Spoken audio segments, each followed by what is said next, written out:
Now, you all know that I like teaching you how to handle situations and objections by giving you word tracks on what to say in different situations, but if you don't get the answers that make sense to you, well, then it may be time to walk. And today I'm going to go over 9 of those times.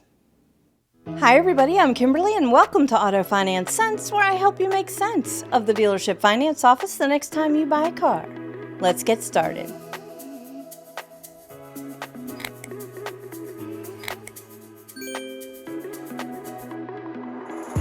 It appears that the industry is bending back just a smidge. Sales need to be made, and we're beginning to see the return of APR incentives. But along with that comes a shift in the finance office. You see, during the time not so long ago, and buyers will never forget this, whenever people actually bought vehicles with high ADM or additional dealer markup, we saw the finance office digging their heels in on the back end just as deep as the front with that take it or leave it mentality. Full rate markup and those optional ads were forced on many. In certain areas of the nation, they still are. Now, with a little knowledge, you will begin to have the upper hand in the finance office with that same ideology. Inventory is back. The last thing a dealer wants is to have someone do the walk. The walk out of the finance office, that is, without signing. You have the power. With advertised manufacturer subvented APR incentives on the rise, finance managers aren't making money on marked up sell rates, so they need to push harder for product sales. For example, instead of making $2,000 from buy rate to sell rate, which is also called the yield spread or reserve amount, they might make $200, and those product sales are going to be super important. So, if you don't get the answers that make sense to you, then here are 9 times when you might want to walk. Number 1, I know you're anxious to get into your new car and drive away, but if you're asked to sign more than one bank contract, don't do it. There is never a time in which this is okay to do, no matter what the finance manager explains to you.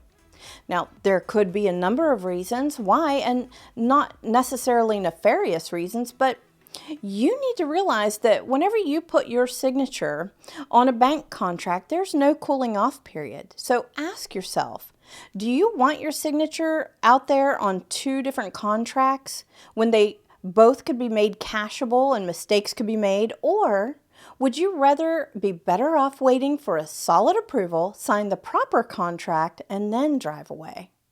Number 2, don't sign a hold contract. An example of this would be sometimes whenever you're paying cash or you need to get to your credit union and get a check and you want to take the car right away. So the finance manager will put you on something called a hold contract. And they'll probably also ask you for your social security number.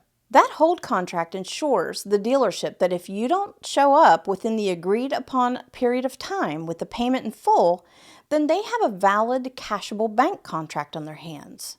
Now, things can go sideways in this scenario, and I've seen it happen. Something could happen during that period of time that you're not able to get the funds and get back to the dealership in time. Or that contract could somehow get sent to the bank either erroneously or with intent. So I would be patient, wait until you get your car after payment is fulfilled. Number 3. If the actual purchase price of the vehicle or its VIN, vehicle identification number, has changed once you get into the finance office. So here you go over your final purchase order to sign and you see that the sales price has changed from what you agreed to. Well, be sure that you carried any paperwork with you that you received, like your worksheet, and you might have 1 or 2 of those, into the finance office with you for your reference. Don't leave it out on the salesperson's desk in the showroom. Number 4, if any information on your credit application has changed. Wait, what? Yes. Always verify that information that you provided on your credit application is still the same. Even if you're signing on a tablet or if you filled the credit application out on a computer, be sure that the final one is the same. There are past and current lawsuits surrounding this very thing. And don't forget, get a copy of every document that you sign. Number 5, you ask the finance manager, is there a solid approval on my loan? If there's not, don't sign anything. Now, the finance manager may say, well, I have an approval for you pending stipulations, and they might be pay stubs or bank statements or POR, which is proof of residency, and other things. But if it were me, I would not take my new car until those stipulations have been satisfied on my approval.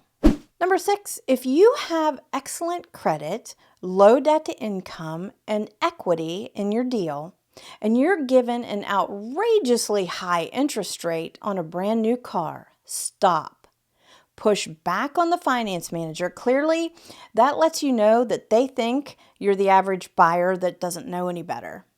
Let him or her know that you can get a much better rate somewhere else. Now, you can leave at this point, or you can go through the process of refinancing it when you get your first statement, but I would let that finance manager know they'll be getting a chargeback if you choose that option.